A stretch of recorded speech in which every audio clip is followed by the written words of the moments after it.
নমস্কার সবাইকে। আমার আগের ভিডিওটিতে আমি আপনাদেরকে বলেছিলাম আমি আরও কিছু পুজো কালেকশন দেখাবো। আজকে আরও একটি নতুন গয়না নিয়ে চলে এলাম। শিল্প হলো শিল্পীর নিজস্ব চিন্তা, অনুভূতি, অভিজ্ঞতা এবং দৃষ্টিভঙ্গি প্রকাশ করার। চলুন তাহলে এই গয়নাটির মাধ্যমে আমি কী প্রকাশ করার চেষ্টা করেছি সেটাই আপনাদের সাথে আলোচনা করব। এখানে আমি আদিশক্তি মহামায়ার একটি রূপ ফুটিয়ে তোলার চেষ্টা, আর মা যেখানে আছে সেখানে ত্রিশূল তো থাকবেই। এটি হলো দেবী দুর্গার অন্যতম প্রধান অস্ত্র, যা তিনি ভগবান শিবের কাছ থেকে পেয়েছিলেন।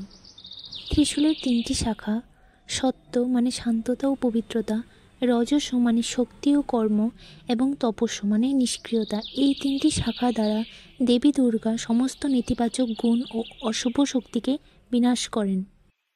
এখানে মা শব্দটি আমি রেখেছি কারণ ভক্তরা দেবী দুর্গাকে মা বলে সম্বোধন করেন, কারণ তিনি মাতৃরূপিণী। এখানে অপরাজিতা ফুলটি আমি রেখেছি, যেটি ভগবান শিবের প্রতি দেবীর সম্মান ও পারস্পরিক সম্পর্কের প্রতীক।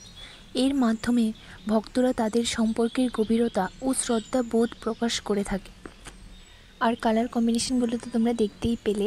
এখানে টার্সেলটা আমি ইয়েলো অকার এবং লাইট অলিভ গ্রিনের মধ্যে রেখেছি, আর জবাটা আমি রেখেছি লাইট পার্পেলের মধ্যে। তো সব কিছু মিলিয়ে জুয়েলারিটা তোমাদের কাছে কেমন লাগলো আমাকে জানাবে।